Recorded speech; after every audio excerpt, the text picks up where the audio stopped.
Hello and welcome to my podcast, U2BDC Do Count, with me, Dean James. You're listening to episode number 1. I used to be a lot of things. In this very first episode, I am your host and I am your guest. I'll be introducing myself to all of you so you know exactly who I am and why I'm doing this. I'll also be introducing you to the podcast itself so you'll know exactly what to expect from U2BDC Do Count in the future. Now, a small disclosure, I do actually speak a little bit about grief in this episode, and if you find that brings up any negative, difficult, depressive feelings, I have put in the show notes a few organisations that I know can help you through that. None of these organisations have sponsored this episode of the podcast. They are just organisations that I know are there to support people dealing with grief and bereavement. So if you need to, go into the show notes and utilise those links. And remember, a problem shared is a problem halved. So if you need to pick up the phone to one of your support systems just to have a little chat, do it. I'm sure they'll be more than happy to hear from you. Thank you so much for being here at the very start of my journey. Now, without further ado, let's dive right in.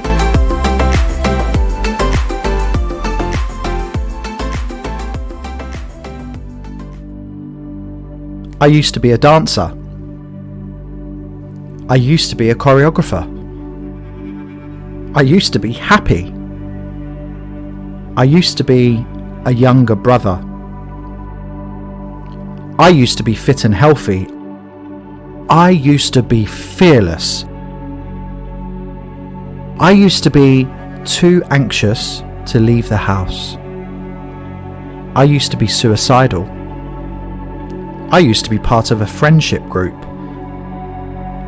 I used to be a charity owner. I used to be someone's boyfriend. I used to be angry all the time. I used to be confident and carefree.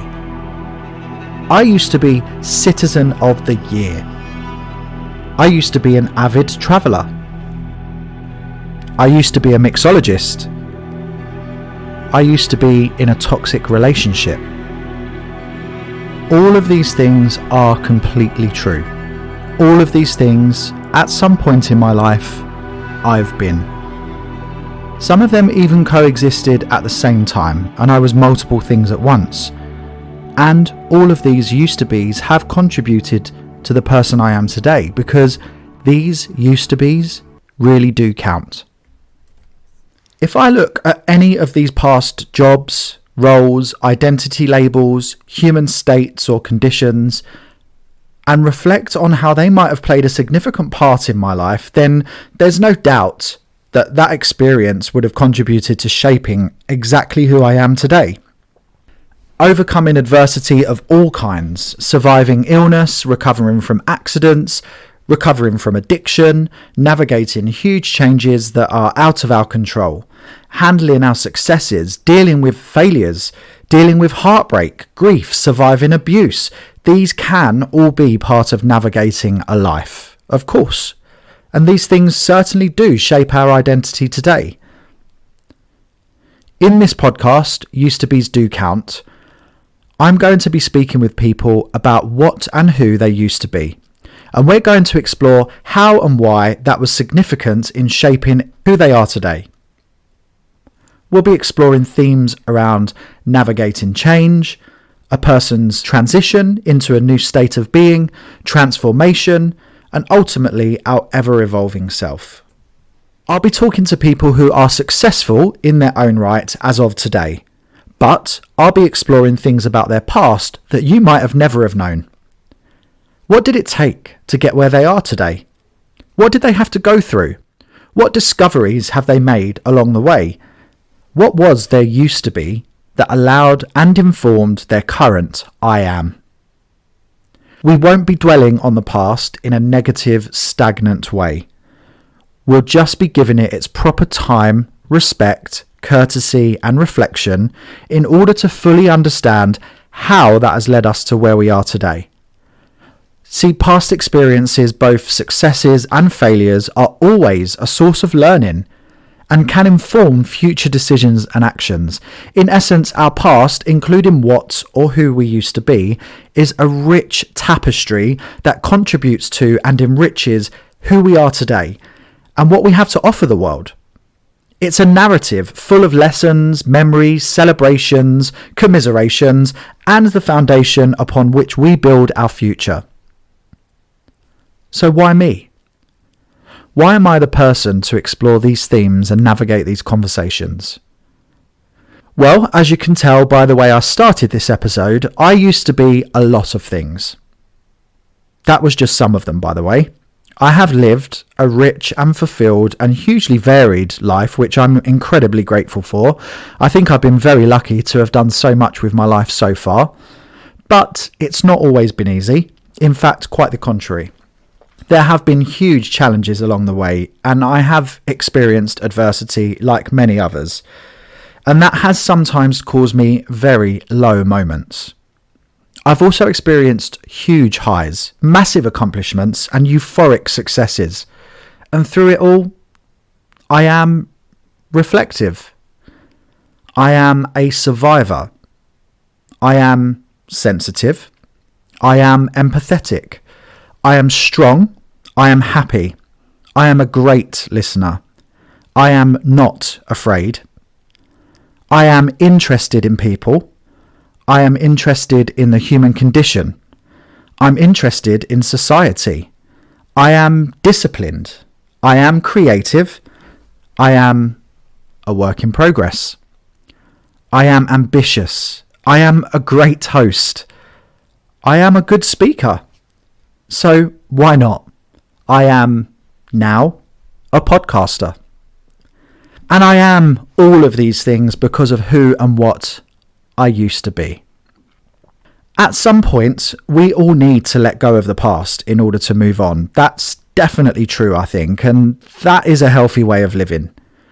But once you've moved on far enough, I believe it's always good to just take a moment to reflect on the past and notice and celebrate how far we've come. Some people use a more dramatic term. They might say, bury your past in order to be in your present. I've heard that before. Well, I ask, if you put something in the ground, are you burying it to say goodbye forever? Or are you planting it in hopes something will grow in the future? Something that you can harvest, something that you can utilize, and maybe something you can even one day enjoy. Talking of burying, I actually buried my brother in 2009. He was only 27 years old. He was in Thailand at a Muay Thai kickboxing camp, spending the summer with the ambition to get into shape, refine his fighting skills and his discipline, and ultimately trying to get over an alcohol-fueled toxic relationship with his ex-girlfriend. I wish I'd been wise enough to have learnt from his mistakes, but years later I actually found myself in a very similar situation. One night he was in Phuket, Thailand, and he was on a moped, and he was hit by a drunk driver driving a truck. Boom. Dead. Gone. Life changed forever. I changed forever. I stopped dancing, which was my true passion and my job at the time, and I started a charity in his memory. I wanted to do something to help others and keep his legacy alive, and over the next 7 years I raised hundreds of thousands of pounds and provided services to bereaved families in East London and Essex. The KNI Foundation, Kenneth Nicholas Ibrahim, my brother's name, offered one-to-one therapy for all ages, as well as group therapy and holistic interventions. We also ran sports and performing arts programs for young people from disadvantaged areas, aiming to redirect the youth at risk of offending or being involved in gang behaviour. We had a commercial arm, a talent agency, acting as a subsidiary whose profits poured back into the charitable activities. All of which I set up, I run, and I managed on a day-to-day basis. And over those 7 years, my identity completely changed. Before that, my whole identity was Dean the Dancer, I say in inverted commas. I had danced since I was a young child, and I had danced and acted and sung my whole life.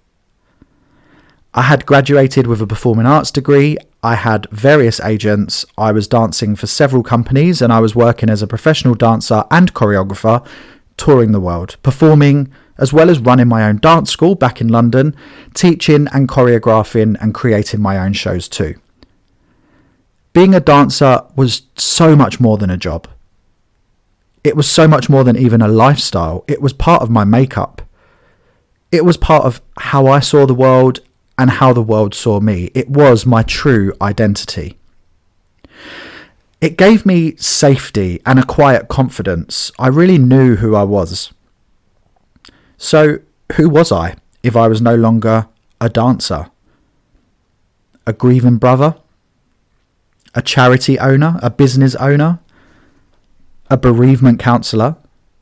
An events manager? A fundraiser? A project manager, a people manager, an administrator, a public speaker? Yes, all of these things and more. But maybe most importantly, I was also a person in crisis. Whilst being all of these things, I was also a person trying to discover who I really was without a protective older brother looking out for me. Now, an only child. Alone. Who was I when I wasn't on stage? That's really where I felt most comfortable, most confident, and most alive. Who was I when I wasn't expressing myself through movement, the way that I felt most comfortable and natural doing?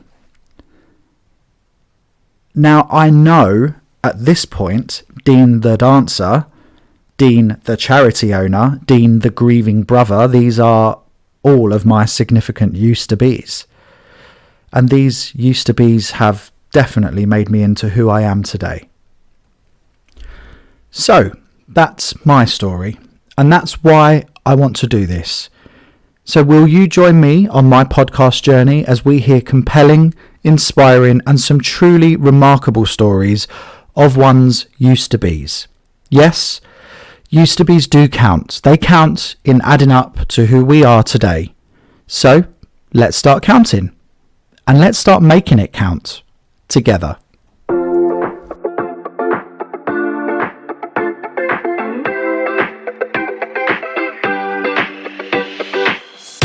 To keep up to date with all the latest episodes, please remember to subscribe, like, and follow wherever you get your podcasts.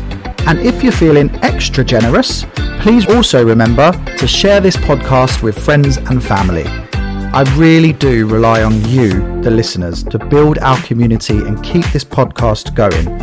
So if you're picking up what I'm putting down, then do me a favour and spread the word. Thank you for listening, and I'll see you very soon on another episode.